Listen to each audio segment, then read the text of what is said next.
return capital, how risky they are. Take a GoPro, for example. I'm not just picking one company, I'm just giving you a good example of a company that basically has lost 70% of its value, never returned a dime to shareholders. Or how about a company that's been around much longer, Yahoo? Never paid a dividend. It's never made money for anybody except all the CEOs that have gone through there and got whacked. It's just a rotating door where management extracts capital, never returns any to shareholders. And I look at that and say to myself, why don't I just avoid that altogether? If it doesn't pay a dividend, I know that 71% of the time all the returns come from dividends. Why should I own a stock that doesn't pay a dividend? And I never will. Even when I look at my own portfolio and my personal investing strategy, it syncs up with Kevin's pretty closely. Not only do I focus on companies that have dividends, but a huge focus is on cash flow. And if you follow Kevin, you know that he looks at companies that have strong cash flow and balance sheets and are able to disperse extra capital. That's a huge focus of his. Here's how I think of my money. Soldiers. I send them out to war every day. I want them to take prisoners and come home. So there's more of them. Your army, every soldier dies that you send out every day.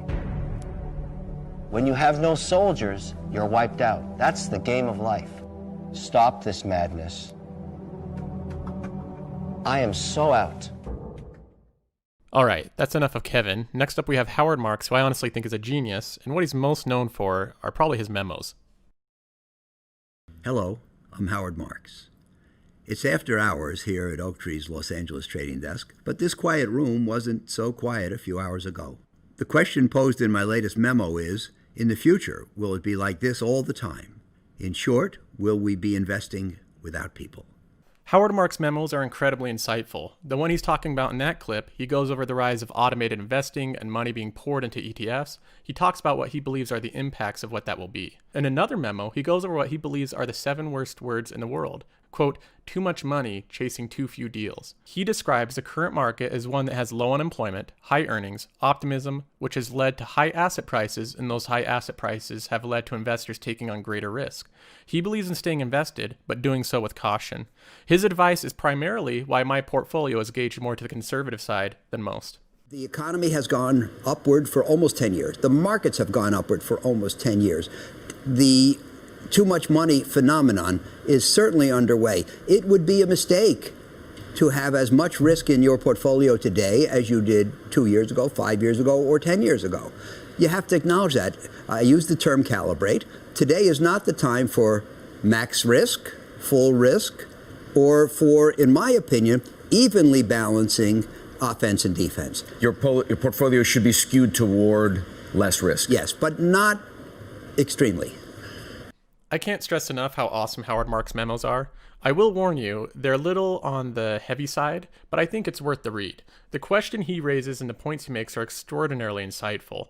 In his latest memo, Political Reality Meets Economic Reality, he briefly, at the start of it, goes over the effects of the tariffs, but the majority of the memo addresses the growing populism of anti-capitalist sentiment and the risks that this pose. He brings up so many good points and so many good questions.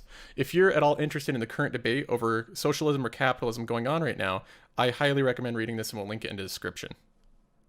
Bitcoin is worthless artificial gold, which, if it succeeded, would facilitate a lot of illicit activity.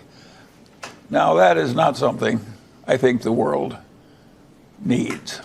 Now that, of course, is Charlie Munger, who's honestly kind of hilarious. Warren Buffett refers to him as Colorful Charlie whenever he says something outspoken like this. At the time of this clip, a single Bitcoin was worth about $8,800.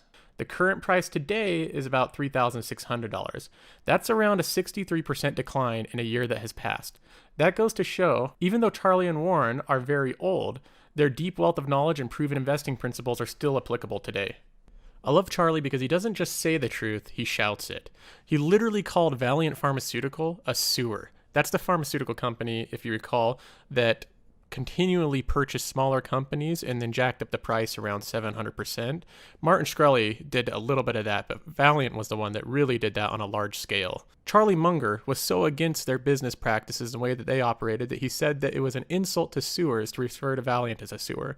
He was so harsh on Valiant that Bill Ackman, the man there on the picture on the right, actually contacted Charlie through email asking him to meet with him so that he could reevaluate his statement, which of course he never did. Well, I hope you guys have enjoyed this little highlight of 3 of my favorite investors. I really do believe following them will make you a better investor yourself. And I appreciate everyone that has liked my videos and subscribed to the channel. If you haven't already, be sure to share this video and subscribe to the channel so it can continue to grow. And thanks again, guys. I'll see you next time.